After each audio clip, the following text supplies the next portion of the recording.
Hello, everyone. My name is Nathan Kolb, and I am the host of Credit Safe Webinars. I would like to welcome you to today's webinar. And today I'm very excited. We're going to be talking about the communications of collections. So super important topic right now, especially with all the changes we've seen in the last year or so, that everybody's seen throughout the world in the way that we do business, the way that we live life, and everything that's going on. And we have an amazing speaker here today. I am so excited always to invite our guests here and get to introduce them. But Mary Shores has been a lot of fun to work with on our lead up to this, and I know it's going to be a lot of fun today. So Mary is a second generation debt collection agency owner, a best-selling author, and the creator of the Collection Advantage online training program, which is designed to help collectors create and execute high converting scripts. She's got tons of credit to her name, like, I don't know, 4,000 or 5,000 podcasts that she's done. She's got a book sitting in the background that we're going to talk about here in a few minutes. But first and foremost, Mary, thank you so much for being here with us. It looks bright and sunny where you are, and I hope you're having a good day so far. It's an amazing day, and I am so excited to be here, Nathan. Thank you so much. Absolutely. So I don't want to take up your time because nobody came here to hear me speak. So you start out, take it away. Tell us what this whole idea is. You're kind of launching something new today, which I'm super excited about. And just, give me the inside scoop here. Yeah, thank you. So I first and foremost want each and every one of you to know that Nathan and I have been planning this for a little while. And actually, this is the exclusive first look at the compassionate collections framework. And this is so important to understand because change is coming. We are 1 year from our lockdown, almost exactly to the day, right? And I think that initially we thought it was going to be 14 days and there was so much uncertainty, and uncertainty can be really uncomfortable. And so, now we're a year into this, and I'm going to just predict right now that change is going to continue to come. And in the words of one of my favorite stock traders, Kathy Wood, you want to be on the right side of change. Okay, so what we're going to talk about today is going to position you to be in the right side of change. Change is scary. Change encompasses uncertainty. And here's what I see, though. I see nothing but the potential for exponential growth from this moment on, because these changes that are coming, it's only going to make everything better. And so what I really wanted to start with today is just acknowledging that it's been a challenging year, for different reasons. Now, not all of us have been financially affected. Some people in credit and collections, their money has gone way up, and that's great. But there still exists this enormous pressure in this industry, in the accounts receivable management industry. It's an enormous pressure of perfection, because it's one of the only industries that I know of that if we make even the slightest kind of error or step outside the boundaries, that it's just the consequences do not match up with the potential error. And so I just want to acknowledge that inner feeling that you have. And if you're in this industry right now, if you're in receivables management, then I just want to acknowledge that you are not alone if you feel like this is a difficult time. Like I said, not necessarily because the money is coming in or out, or, that hasn't changed, but it's just, we have just had a lot of things to figure out in a short period of time. There are 4 elements to this compassionate collections framework, and we're going to take a deep dive into each and every one of those. And so before we get started, I was really curious. I'd love to know from the audience, first of all, what is the size of your company? Because I feel like the needs of companies are different depending on, if you're small, especially collection agencies, they tend to be on the smaller side, maybe less than 20 people. You might be with a large corporation. So in the chat, please let me know just how many people are on your team or how many people are on your company. And another thing I'd really love to know, because I know that Credit Safe is a community, and I'm wanting to get to know this community. And so I'd also love to know, what is your position in the industry? What is your role in the industry? If any of you care to share that, I'd just love to know. So I'm going to pass it back to Nathan. We've got folks dropping everything in here. We have answers everything from 6 employees up to 175. Wow. and kind of everything in between, to be really honest. We have one that has 12 full-time collectors and about 2,000 employees. Mm. A larger, 1,500 employees, 700 million in sales, five full-time in credit, three in AR, 450 employees, 50 employees, 21, seven employees. We've got all over a bunch of folks in credit and collections, several AR folks, credit managers, finance managers, AR specialists. And I'm just kind of rolling through all of these controllers. Looking through all these. So, folks, thanks for throwing your stuff in here and just giving us an idea who's in the room and kind of what's going on. But it seems like we kind of have a bit of everybody in all of this, even some factoring folks in here as well. So I guess the real question, and okay, we've got somebody with 23,000 employees. So somebody just really wanted to throw it up there. Call me. Yeah. And credit analysts and all sorts of folks in here. So I guess my first question should be like, you're talking about this compassionate framework, you're talking about all this stuff, and we'll get into it, but does this really apply to everybody from, 700,000 employees down to 2 employees?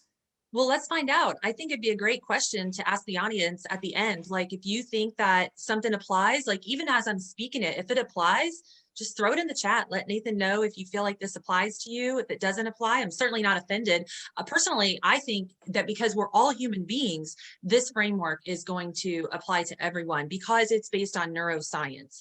And I personally have been studying neuroscience since about 1991, actually. And I've just learned a lot. And a lot of the things that I speak about come directly from neuroscience. So that makes it universal. And I hope you agree.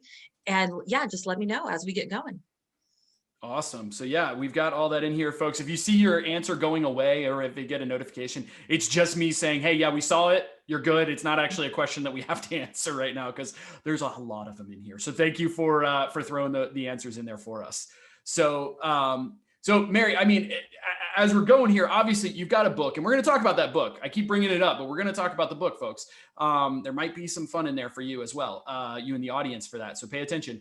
But you've got that. You've got this company that helps companies with this, and now you're launching this new compassionate collections framework and these 4 pillars. So let's dive into that. Let's just start out. What really give me the background of why you created this. You've got all this other stuff. Why is it that you started with this? What brought you to this point?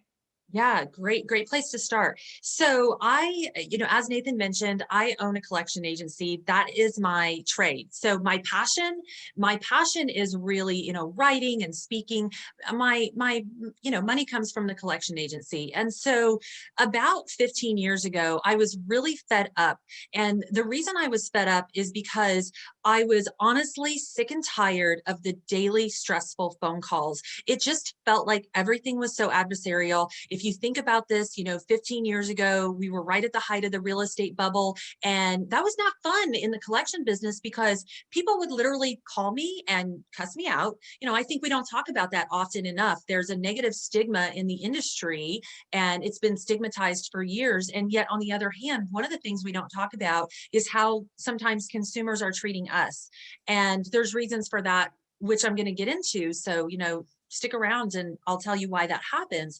But I was honestly so bogged down by all the stress that one day I just looked at the phone and I said out loud, I just want the next person who calls to be happy at the end of the call. I wanted them to be happier at the end of the call than they were at the beginning, because I really believe that should be, and I know that oftentimes in collections and credit and collections, we don't consider ourselves customer service, but that should be the goal of every customer service interaction or every interaction with a consumer. And so once I had that thought, honestly, I didn't know that anything was going to happen.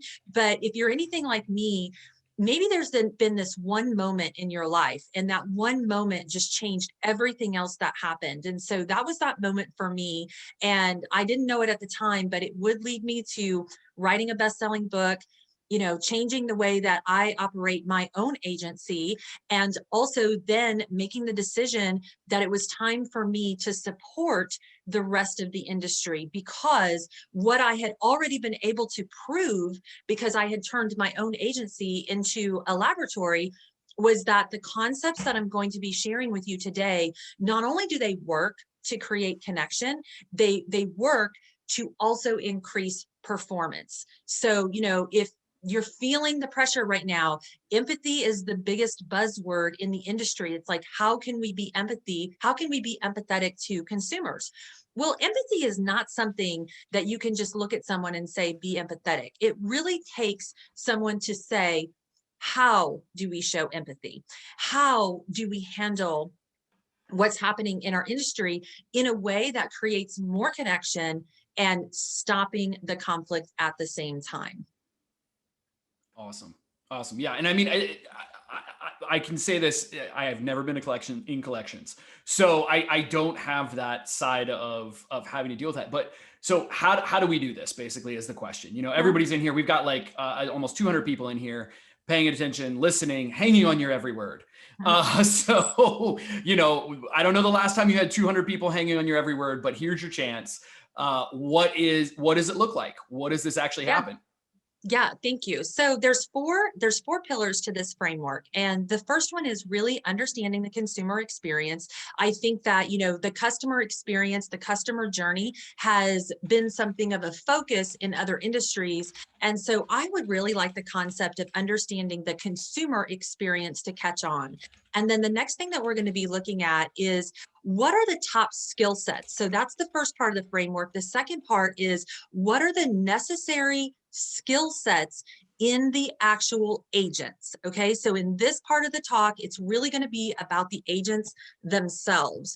Moving on, I'm going to teach you, my goal is at the end of this meeting today, you're going to have a sense of how creating connection on those calls with consumers is going to increase your performance. And beyond that, we're going to talk about establishing credibility in the new normal. So a lot of people think the new normal is already here. I feel like we're still sort of evolving into the new normal. And I've got, my own theories on what I think that's going to look like. So if you're ready, Nathan, I'll just dive right in with the first pillar. Go for it. Let's do Okay. it. So I get mad passionate about researching. And about 6 months ago, I started researching into the the Consumer Financial Protection Bureau. So, I don't know about you, but CFPB has been on my mind a lot lately. So if that's the same as you, please, shout me a yes in the chat room. So they have this really fascinating report called the Financial Wellbeing in America report. And so I started diving in and really unpacking this report. There's 4 things to understand about the consumer experience. And this is, I think, a game changer, because when we can understand that the consumers that we're often dealing with who have a debt, that they're going to already be triggered when we're talking about to them, and it has nothing to do with us, but that they're in our culture and really globally. It's not just about the United States, that there's a feeling of shame and unworthiness that is attached to having a debt. And this is really important to understand, because it creates a clash when we're talking to consumers and they're triggered. They're not necessarily triggered because anything that we're doing, they're triggered because of the debt. So the problem is the debt. The problem is not us or the consumer. The reason that they have the debt is because they're lacking simple things that some of us take for granted, such as having control over their day-to-day and month-to-month finances. So if you think about this, we're talking to people who have zero control, maybe not zero control, but they don't have the feeling of control over their finances, and we're asking them for money.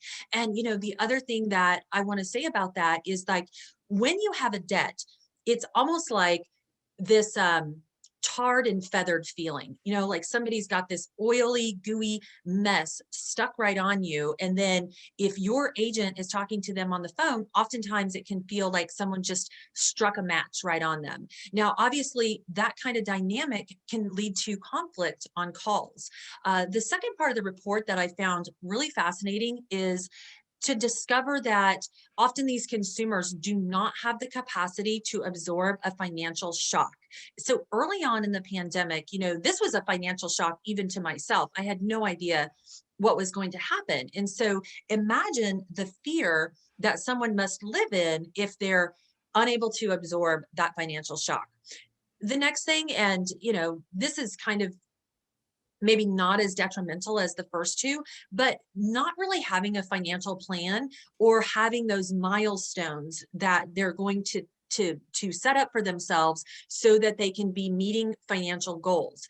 And all of this together really shows that their quality of life, the thing is, we've all heard this saying, money doesn't buy happiness. Okay. Well, I don't know who thought of that one. I'm sure that I just know from my research that money doesn't make you happy, but the lack of money causes so much stress, so much anxiety, and so much fear. And one of my favorite speakers even said, what if happiness is actually the absence of fear? And I think that that's a profound statement, that in order to be happy, we can't be holding all of this fear. And so that's really important to understand when we're working with consumers. And so, I'm just briefly covering this right now. I could go layers and layers deeper on it. That here's the way that we'll handle this. Okay. So when we're working in with consumers, because we can't necessarily, we're not empowered to change their circumstances. So what we need to do is understand their circumstances. And once we understand their circumstances, we really need to have a high level of emotional intelligence so that we're meeting them, the consumer, with a different energy. So if you're a team leader or you're managing a team of people who are on the phone, I have a call center background, and oftentimes I would just notice how much conflict there was. And oftentimes that can be because you've got the consumer reacting in a certain way because they're really triggered. It's a psychological burden to have a debt. And then oftentimes you've got the agent over here on the other side who's also now becoming triggered because they've got this person meeting them with aggressive energy. And so because we're all human, not because we're doing anything wrong, but because we're human, the tendency is to protect ourselves. The result of that is that you've got now two people with boxing gloves on in a boxing ring, and nothing good is going to come from that situation. So if we can step back, if we can understand that right now, collectively, our culture needs healing. Our culture needs to come together. Our culture needs to understand each other so that we can work together as a collaboration. And I'm going to show you so many details of how to get that done today. So I just want to pause right there and ask Nathan for your observations so far. Yeah, I do have a question with that, and and I understand this is the way you're doing everything. You're talking about consumers and everything here, but this is the same for business to business, right? Like we're not just talking B2C here. We're talking B2B. If you're dealing with that business owner, I was a business owner, a small business owner, and I was the one at the end of the day that was the top financial guy. So if we had a collection call because something got messed up or whatever, I'm the one having to take that call, and I'm the one that's having to deal with those AR folks or those collections agents or whatever. And it wasn't fun. Are you, this does come from the same thing, right? Like this is the same, whether we're talking to another business or whether we're talking to a consumer. It's really, consumer is just whoever is owing you some money at that point, correct? Absolutely. Thank you for that clarification, because really, if anything, I mean, I'm a business owner too, right? And so if anything, business owners often are type A personalities, more dominant personalities, and they might be even more aggressive.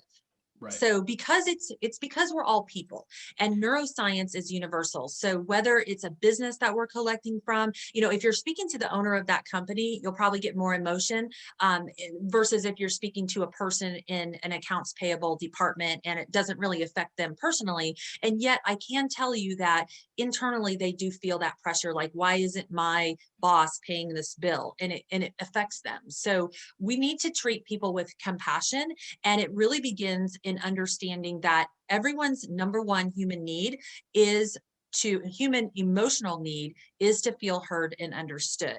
And so, one of the things that we did early on, because I needed to remove the trigger, when I started doing experiments with this, I wanted to find the moment. Okay, because humans are meaning making machines. And what I wanted to do was I wanted to find the moment when the call breaks down. The first thing I discovered was the need to eliminate negative language. This was simple words. So I'll give this to you guys right now. One of the things that I'm known for in the industry is my do not say list. And so the words on the do not say list are no, not, can't, won't, however, and unfortunately. And Tishelle, my assistant, she's on the call. I'll make sure she puts that in the chat. So here's the thing that I discovered. When you put participants in an MRI machine and you subject them to those negative words, what happens in the brain is that the consequence and the punishment center of the brain is activated. So what does this mean? It means we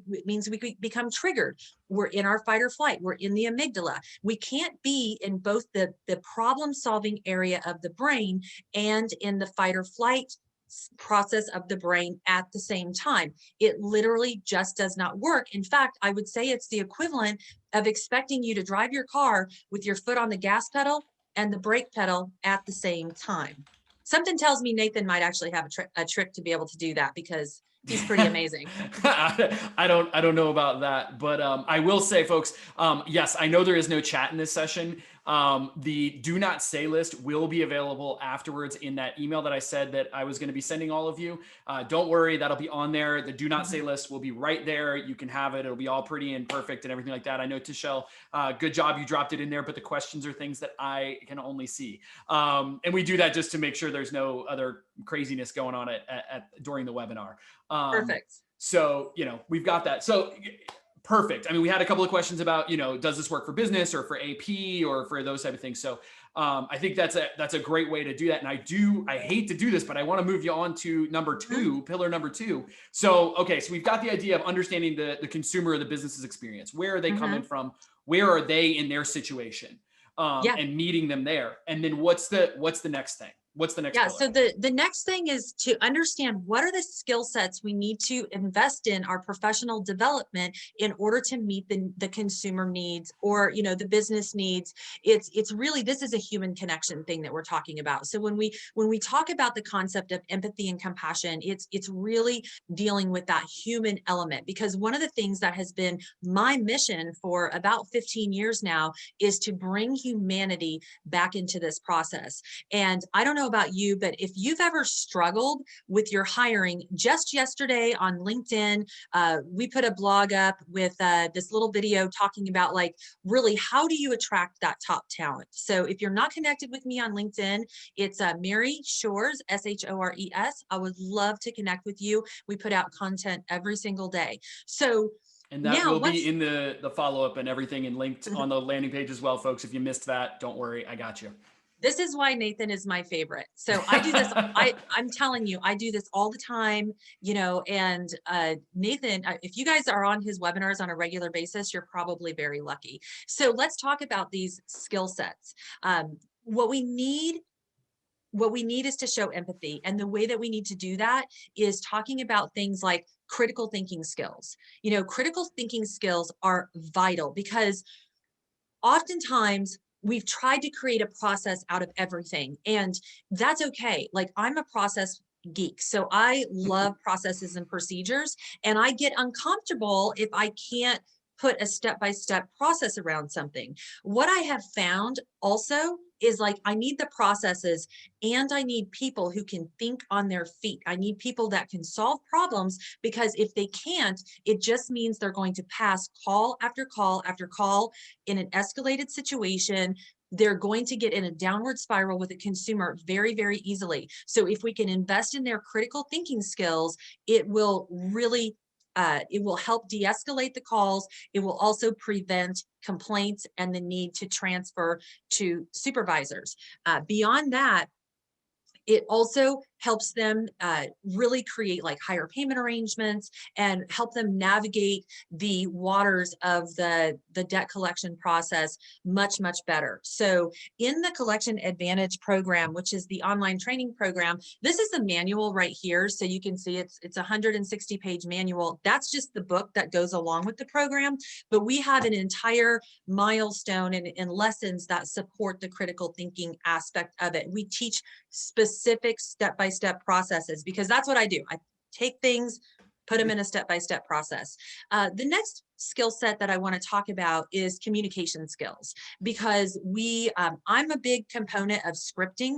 I have this 3-step communication code, which is what I have followed for 15 years now. It's really all about validate, activate, integrate. So what we want to do is we want to validate that consumer's experience. Oftentimes this can be counterintuitive. So when I say this, oftentimes one of two things happens. Number one, the collector or the agent believes they're already doing it. Oh yeah, I know that. Really? Because I listened to your call and no, that's not what happened.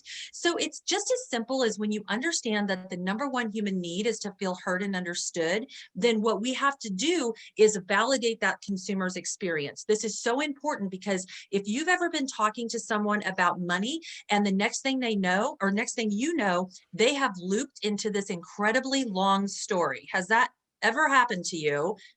I'm sure it has. The thing I is, don't ever tell incredibly long stories. I prefer not to talk. So yeah. if you get stuck, with someone on a call who's saying these long stories, it's going to cause a lot of anxiety, and the agent's instincts are going to be to try to interrupt. Okay. The issue is if you interrupt this person while they're trying to tell you this long story, which most of the time has nothing to do with their account, what's going to happen is they don't feel heard and understood. So they're going to just start the story over from the beginning. All it takes is a few words to say, I completely understand your concerns. Many people are telling us the same thing, so you are not alone. And let me tell you something, folks, you are not alone. I'd like to hear Nathan's opinion on this, but as far as I know, you are not alone is the number one high converting online marketing phrase. So what do you think? I don't actually have the data on that. I would love to see that. That sounds like it would be an interesting thing. And folks, if Mary's kind of going on about this communication thing, it might be because she wrote the book on this. Literally wrote the book, Conscious Communications. So I said I was going to talk about this later, and I'm going to throw it in here. For being on this webinar and being a part of this, when you get that follow-up email, if you are one of the first 15 people to fill out the, hey, I want a book form, we will send that to you free of charge. That will be yours. That is our gift to you, Credit Safe's gift to you. So again, the first 15 people that once that email is sent, you get on there and there'll be a form for you to fill out about the book. Boom, there you go. And if you're not one of those first 15 people, we'll give you instructions on how to get the book anyway. That won't be a problem. But we're getting a lot of like, yes, critical thinking, all sorts of cool stuff coming on for here. So you've got the audience. I think you're gaining a bunch of fans and converts to your way of thinking here. So what's that next? You said there's 3 things here. What's the next thing in this skill set? The next thing is negotiation skills. So one of the things that when I first started to create this program, I told you that I started with creating a list of words that were banned in our office. I really was trying to solve one problem at a time. And one of my biggest struggles was I was constantly coaching my representatives to stop negotiating from the bottom up. So what that meant was someone would give them a really low ball arrangement, and my agent would respond almost every single time like clockwork. No, I'm sorry. Our policy is blah, blah, blah, blah, blah. Okay. Trigger, trigger, trigger, trigger. The consumer, now the conversation becomes an argument about the philosophy or the ethics of what our minimum payment should be instead of the real issue, which is taking care of the account. So what I have found is that negotiation skills are not taught enough in this industry. It's more like what happens is the managers the managers put forth a set of expectations and they don't really coach on how to meet those expectations. And so the representatives can get backed into a corner because they don't know how, once this lowball offer has been made, they don't really know how to raise that offer up. And so we have a process that I really love. I actually started calling it the Goldilocks zone of negotiation, because just like in Goldilocks and the Three Bears, when she had the Papa Bear's porridge, it was too hot. So you can think of an arrangement that right now, with part of this compassionate collections framework, is we want to be mindful of making arrangements that are so high that you've gotten a counterfeit yes. So I'm a big fan of Chris Voss, the hostage negotiator. He talks about the confirmation yes, the commitment yes, and the counterfeit yes. And so if you make an arrangement that's too hot, right, then you're going to get a counterfeit yes, and it's just going to cost you more on the back end when you have to make that call because they've missed the payment. Okay. Then, when Goldilocks had the Mama Bear's porridge, it was too cold. So, that's like an arrangement that's just too small, that it's going to take forever to resolve the situation. So what we want is an arrangement that's in the Goldilocks, in the sweet spot, right? It's not too high, it's not too low. It's in the consumer's best interest to get this paid as quickly as possible. Doesn't matter if it's a consumer or a business, they need to be negotiating in a way where we're creating win-win situations. And so those negotiation skills are really easy to teach. It takes a strategy. I don't know about you, Nathan, but we've talked about this probably. When I was a kid, I loved to play Monopoly, and I always felt like I was pretty good at it. But what I noticed about Monopoly is that everyone had their own strategy, right? So maybe you like to buy the railroads, or maybe you like to buy the high rent district or the low rent district. And imagine playing the game if you had no strategy. Then you probably wouldn't get very far. So if we're not providing a consistent strategy to our agents, then we're not setting them up for performance improvement, and we're not setting them up for success. So it's going a little bit deeper than just setting expectations. So love to hear anyone's thoughts on that. And I just think negotiation is super important. So are we basically talking, okay, understand where they're coming from, follow the script, Bob's your uncle, we're done. Is that where we're at? Or, is there more to it here? And yes, of course, I'm leading you because we've said there's four pillars here. So, what else do these folks need? I understand. I agree with you. Chris Voss is awesome. Love his stuff. If folks, if you don't know who that is, please check him out for negotiating stuff. How things are communicated, messaging. I work in marketing every day, all day. That's a huge part of my job is parsing those words and making sure every last one of them is as correct as I can make them. But I understand where you're coming from here, but there's got to be more to this, because it seems almost too simple. We can't just hand a script to somebody and say, follow these things and make sure you know where they're coming from, and everything will be fine. So what's the next thing that they really need to do here?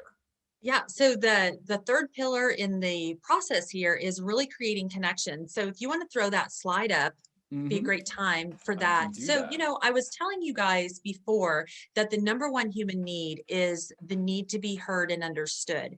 And so we were talking about these skill sets. And once you're hiring for those skill sets, you're investing in some training that will increase, increase the collectors or the agents' professional development. So beyond that, what we want to be looking at is, how do we create that feeling of connection? So when we're looking at, we've got a pyramid, Nathan's, here we go. It's right here. So this is a pyramid that I created, and I just love this concept because it's going to break down this part really easily for you guys. So everyone's, probably familiar with the Maslow's hierarchy of needs. So this is actually what I call the connection pyramid. And right there on the bottom rung of the pyramid, it's all about meeting the needs.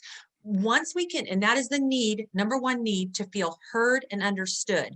Also, the person you're speaking to needs to feel safe in the communication. If you can do that, what's going to happen is going to immediately create positive feelings on the call. Now, why is this, and why can I say this? It's because when we feel heard and understood, it instantly creates positive, happy hormones in the body. So what it does is it it's relatability factor. And then we create oxytocin, dopamine, vasopressin, and serotonin. Okay. So it's actually the chemistry of the body that is going to create the reaction. Once we have those positive feelings, the person we're speaking to can really start to feel a level of trust, motivation, and they begin to feel hopeful. This is going to put you in the connection zone. So just last week, we published an article with Forbes. I think it was called the four zones you need to know for mastering customer communication, because we teach this all across the board. We teach this in healthcare, we teach this in IT, we teach it in credit and collections, and we also teach it in customer service. So it's really about getting to that connection point. Now, you know you're in the connection zone because it's the conversation just flows. One of the philosophies here is the conversation, the call always has to move forward. If you're in the conflict zone, the conversation is going to be moving backwards, and we're really wasting our time, and time is money. My favorite tagline recently is connection is currency. Okay. Connection is currency. The way you're going to meet the consumer needs is through validation. Let me say this bold statement. Validation is like printing money. Okay. Just remember these words. I understand how you feel. Many people feel the same way. You are not alone. Okay. Those statements are like printing money. When you're in this connection zone, what you're doing is I teach this concept in one of my lessons in the Collection Advantage program. It's called allies versus enemies. Okay. So we all understand the concept of an ally. An ally is somebody that we align ourselves with because they have our best interest at heart, and they have a strategy of how to get there, versus being an enemy where, an enemy we are looked at as hostile. So we want to be seen as an ally so that we can help create a strategy to get the account paid. And that's where the real payoff is. So thank you for sharing that pyramid, and love to see if anyone has any questions about that. Absolutely. Yeah. And folks, we've had other collections, different folks on here. We've had a bunch of different stuff.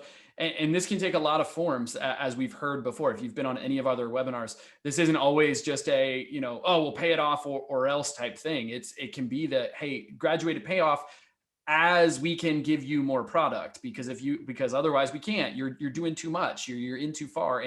And that's that meeting that need of, they need product to sell, and those type of things. So there's a lot of ways to do this. And I'm sure Mary, if she had time, which we don't have time to go into hours and hours of this, she could delve into all the details and everything. But when we're looking at this, that's the type of thing that we gotta remember here. There's that framework, but the creativity within the framework becomes really the interesting part of all this. And where you kind of really make your money, so to speak. So it's so true. And so when Nathan sends you the do not say list words, we'll have him send the pyramid along as well. And you can kind of look at that, and hopefully it'll start to make sense for you. But really, this is the momentum that you need to create the connection. Connection is currency, and validation is like printing money.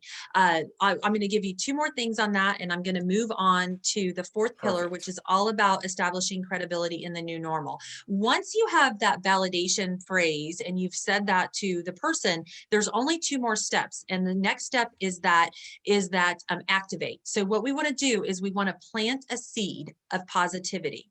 So we want to use positive language, because positive language plants a seed of a positive outcome. So we call this the seed of happiness.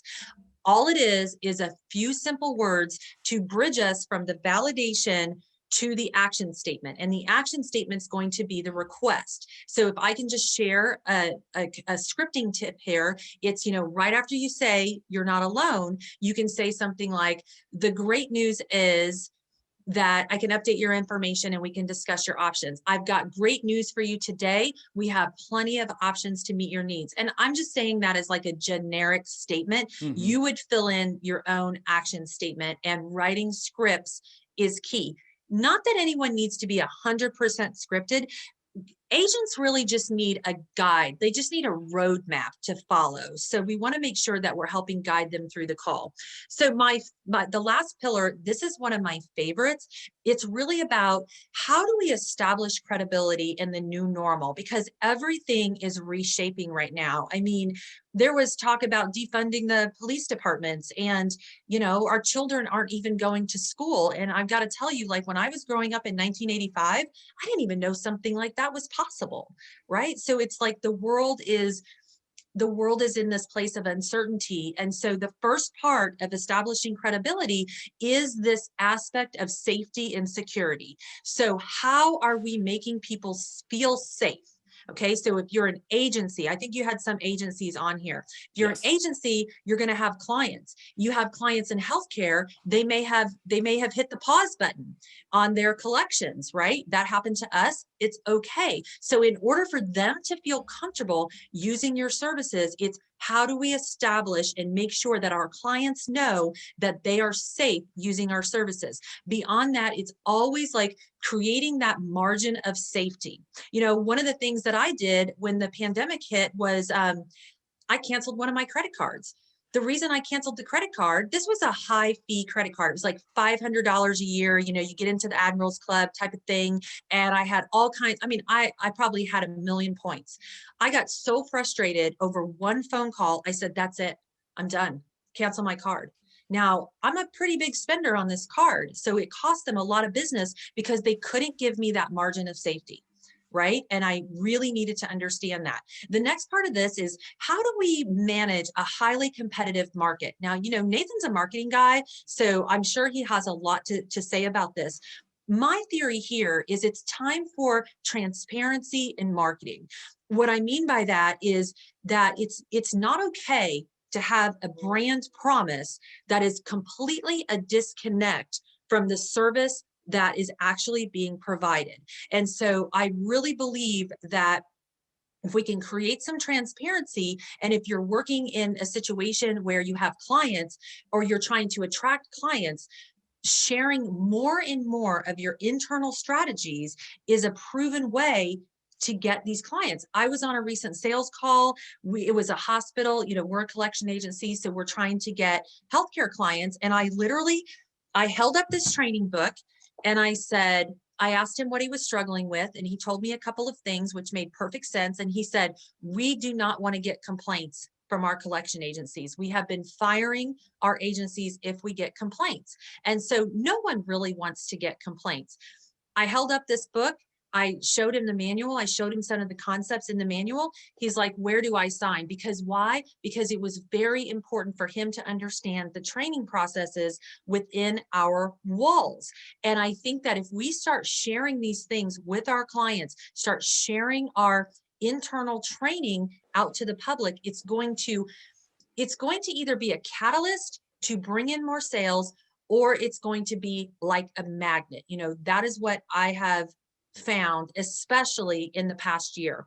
This third part of this is really about creating, establishing, and executing a clear path to the return on investment. So one of the things that's really, really important is for whoever we're working with to understand the return on the investment. So, this can be high level, like you're working with clients and they need to understand the return on the investment, but also understanding the return on the investment for paying off their account. So these are the key things that I believe are very important about establishing credibility in the new normal. Absolutely. So we've got a few different questions here, a few different comments and everything. Prior to the fourth pillar, folks were saying, these are skills that we've heard and done but need that refresher, need that setup. And honestly, I'm reading a book right now called The Compound Effect that talks about specifically there is no new fundamental anymore. Like there's nothing out there like that, but the fundamentals have to be reset in new ways to make them relevant to what we're doing. And I feel like that's kind of what you're doing. You're saying, hey, look, this information's out there. You took all this huge amount of information, like you said, you're a data geek, you're diving into all the research and all that type of stuff. And you're saying, now I've tried it and here's some practical stuff for you. Here, you don't have to do that work anymore. I've got it here. This is what I know can work. And the first question here is, does this just make everybody feel better, or does this actually make it better for the dollars? Like literally, are we seeing that ROI? So go ahead. I mean, that one's kind of a softball question, but that's a question. And what have you seen?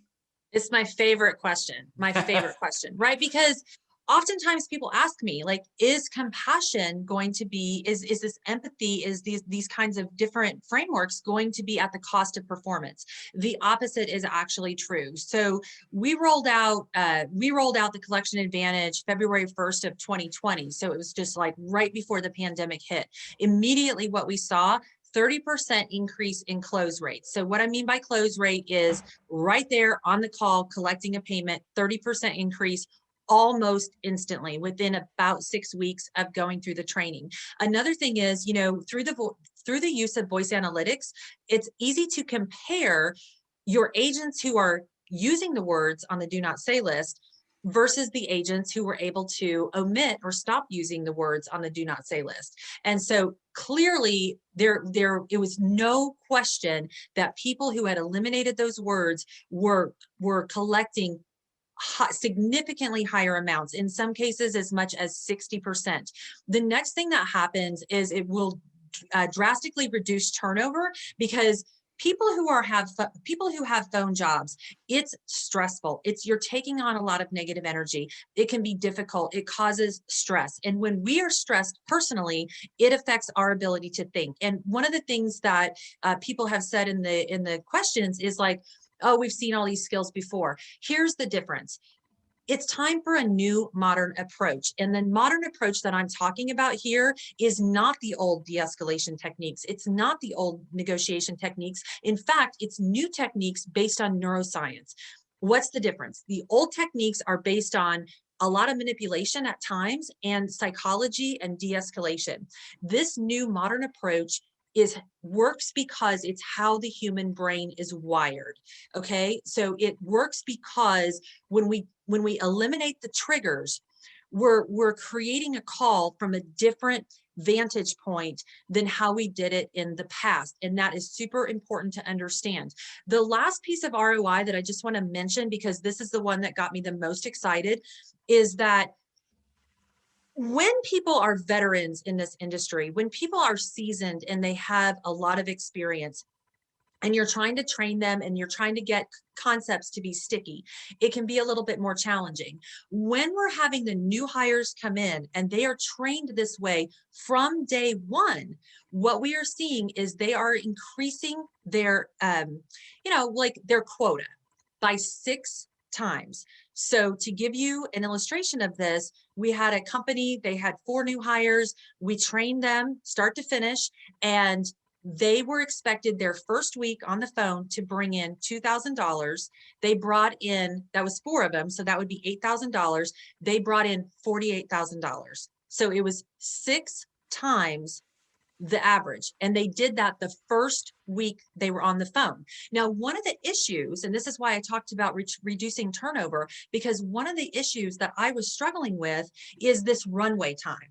You hire someone for a phone job, and sometimes it's 3 months later or 6 months later, and they're still struggling with their daily numbers. And so think about it. Imagine if you could shorten that runway down to like a couple of weeks, 4 weeks or 6 weeks instead of 3 to 6 months. And so that to me has been the biggest miracle of them all, because training is a huge expense.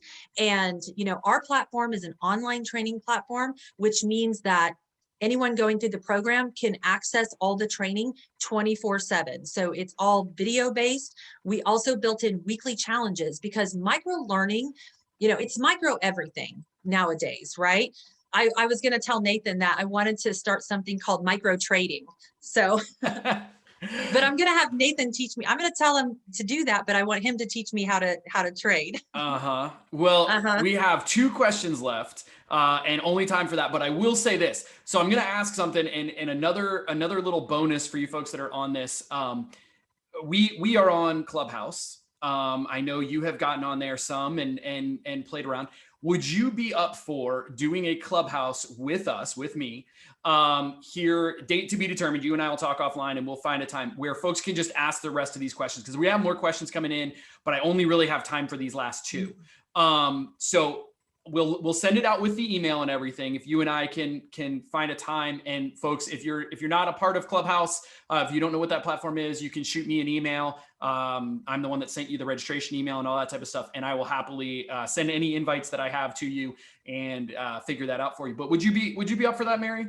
Yeah, let's do it. I would love to. Okay. And I like the concept of Clubhouse because then we can make it more of a conversation. Yes, we can hear And your voices and all that stuff. So two questions. So you've got just about 2 minutes each on these. So first question is, if you're doing an outbound call, how can you verify the identity of the person on an outbound call while trying to keep that very positive and create a connection?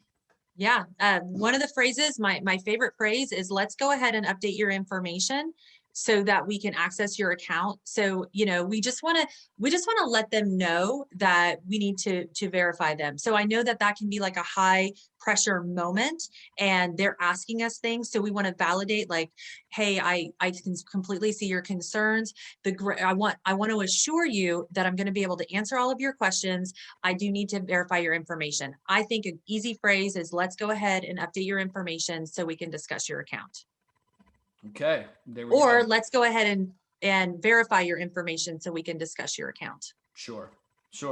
Okay, and then last question for right now, until we get on Clubhouse here, is how do you put these 4 elements in a short email that an AP person will actually read and respond to? Great question. So the thing is that this is a lot of stuff. Okay. So really, when I set out to create this program and when I created the Collection Advantage program, I checked into mental modeling, which is really like, how does the human brain learn information? Turns out it's through micro learning. So this means that we need short stacks of information and we need them to build on each other. So my recommendation would be that when you take your notes from this, instead of trying to put it all in one email, that you do one stack of information at a time. When we're in school, we learn the alphabet before we learn how to form words and eventually write sentences and then write a best-selling book.